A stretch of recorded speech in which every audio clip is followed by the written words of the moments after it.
The Xbox One X gets the trifecta of great news. This is absolutely killer stuff right here. I have to say that it even surprises me with how great the Xbox One X is doing and the continual influx of amazing news. If you're a Sony fan, man, you got to be like freaked out right now. Your console is literally getting no hype right now.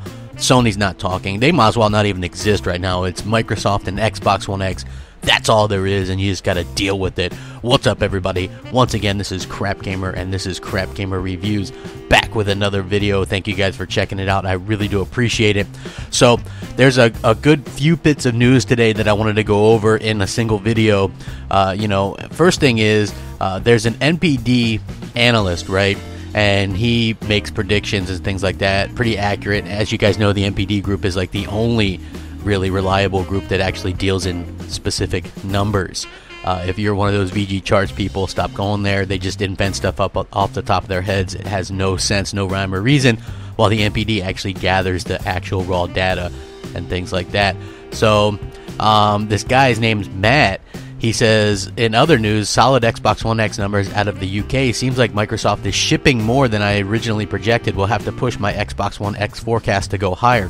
So a lot of people were really surprised by the 80,000 Xbox One X's, even though it could actually be more than that as well in the UK alone, especially when Aaron Greenberg came out and said, we've seen numbers like this and higher all over Europe and much, much, much higher in the US, of course. So a lot of people were saying, oh, well, it probably won't be that much, or they probably won't do much. Now we know that they probably did very, very well for themselves. So people pushing the predictions up, that's always a good thing. Not sure why people were down on it to begin with. You know what I mean? That'd be like being down on an iPhone selling well. Because people want the best and they're willing to pay for the best, and the Xbox One X is the best. So there's that bit of news as well. Also, you guys will be happy to know game gifting is 100% available to everyone right now. You can gift any game you want. Hey, if you want to gift a game to me, MOH, like Medal of Honor, Space Crapgamer, I ain't saying no, you know what I'm saying? But, yeah, so just in time for the holidays, you know what I mean? If you have a friend or whatever, or family member that you want to gift a game to, the only console you can do that on is the Xbox One.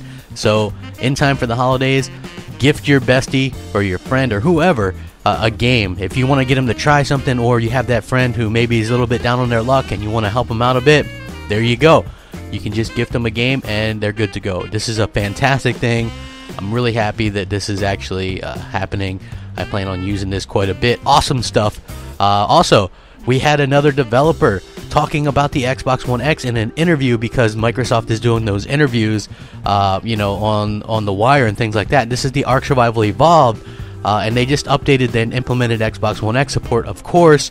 And so, in order to achieve a better insight on what the console can't do, they actually did this interview, and I will link this in the description as well.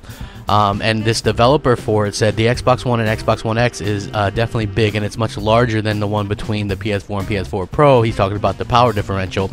And he says the Xbox One X has much more memory available to developers, which allows them to fit higher quality meshes and textures into the game and improve the draw distance. And this is where it really, really makes me happy. The GPU is also really a monster. It's almost not possible to overstate how much more powerful the Xbox One X's GPU is than those other consoles. And he further explained that he thinks that there's definitely headroom left to achieve even better results on the Xbox One X. A lot of the current games benefit from the fact that Microsoft did a lot of work to make its two consoles compatible, but most of them were created on Xbox One, PS4, and PS4 Pro in mind. And he feels that developers will get used to the pipeline brought out by such a large difference in power. They'll start to make their games and engines take much more advantage of the power gap to deliver higher quality games that can run across both targets. So basically, expect, even though this year, right, a lot of people are like, oh, where's that 4K and all that stuff, and a lot of games are 4K with the dynamic scaling, which is the way you want to do it so you don't suffer frame rates, because unlike PC, you can't just turn down a bunch of stuff to get a steadier frame rate, so they have to do the dynamic scaling, which is fine. But next year is the year I think we're going to finally start to see amazing results with the Xbox One X, like games that have an extended period of development time, and that is going to be very impressive. That's where you're going to see the gap grow between the PS4 Pro and the PS4 over, and the Xbox One X. All this is great news. I'm sure that there's a bunch of PS4 fans that are in disbelief right now, and as they should be.